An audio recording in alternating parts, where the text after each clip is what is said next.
Hi, Sarthak here from Deep Explore. Today I'll guide you through the installation and operation procedures of our ultrasonic shock tube welding machine.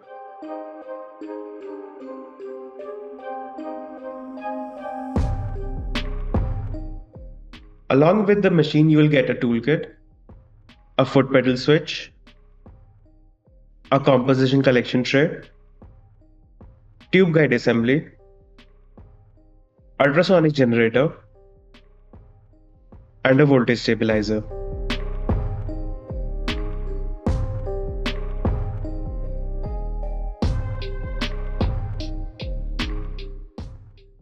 This is the voltage regulator. On the face of it, you will find the power switch and the voltage indicator. And on the back, you will find 3 voltage regulated plug points as well as the main power cable.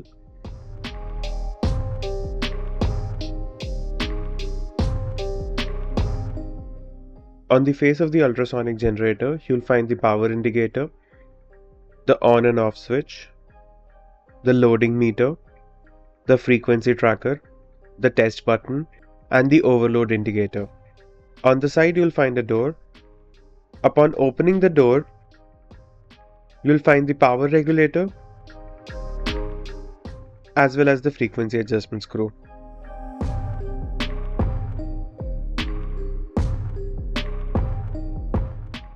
This is the counter that displays the number of times the machine was operated. To reset it, press the reset button using a pin. This is the pneumatic pressure indicator, and below it is the pneumatic pressure regulator.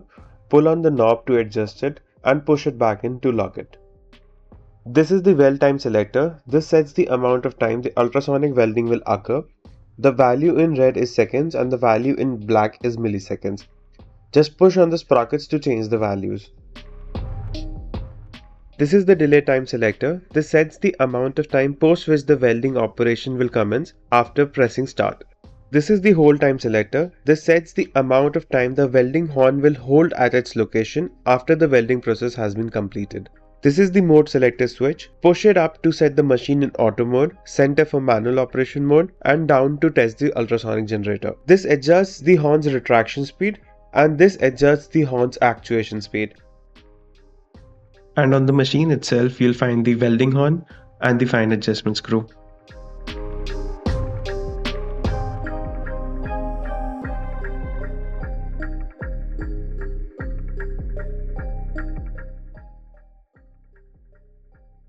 First, connect the main power cord of the voltage regulator to the mains.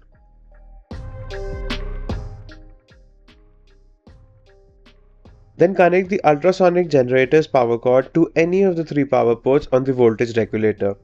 You can use the adapter if required.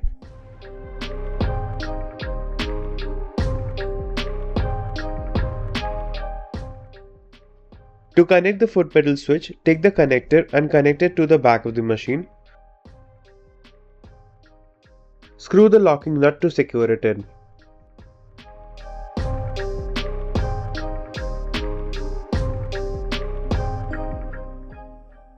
On the back of the machine, you'll also find these 2 cables that needs to be connected to the ultrasonic generator. First, connect the black cable and screw in the locking pins.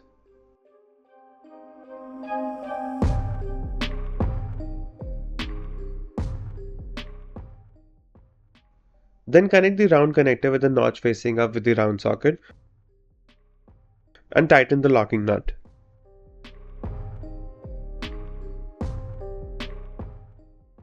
Now connect the main pneumatic supply using an 8 mm OD pneumatic pipe to the air regulator. Once all the connections are done, turn on the voltage regulator.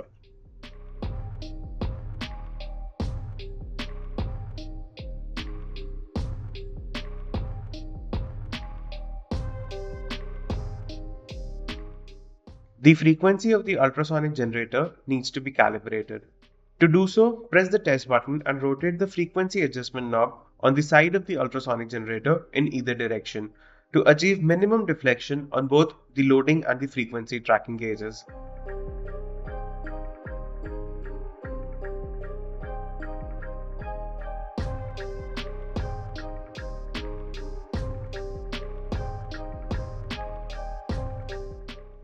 To adjust the height of the welding horn, unlock these two locking pins by turning them like so, and then rotating this handle to move the welding horn up or down.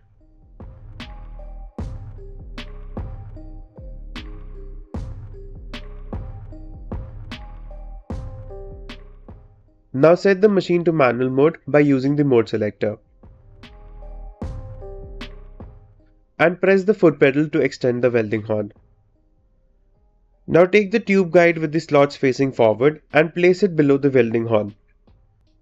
Place the locking arms with the screw heads facing down like so.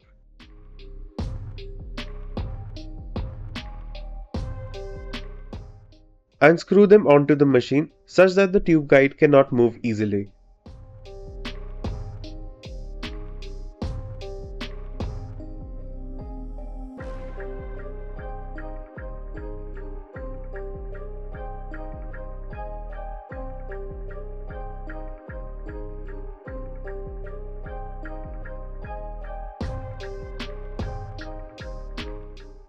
Place the composition collection tray behind the tube guide like so to collect the expelled composition during ultrasonic welding.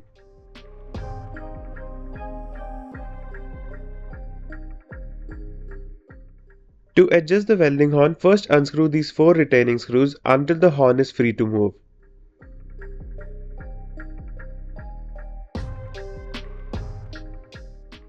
Now remove the front plate of the tube guide assembly by unscrewing these 2 screws.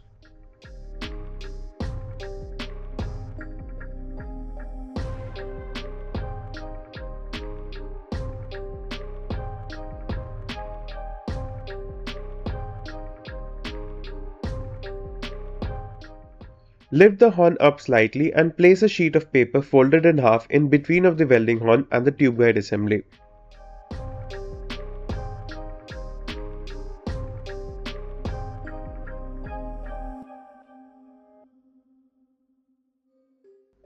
Now adjust the horn accordingly and bring down the horn until it rests firmly on the tube guide assembly.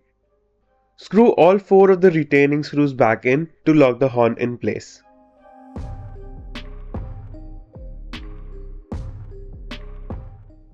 Lock the height adjustment locking pins and press the emergency stop button given on the front to retract the horn back up. To avoid undue wear and tear, always ensure that the horn and the tube guide assembly can't touch each other during operation. To check for it, see if a folded sheet of paper can move freely between them upon operating the machine. To make fine adjustments, you can use the fine adjustment screw on the back of the horn. Once the horn adjustments are complete, fit back the front plate of the tube guide assembly back into its place.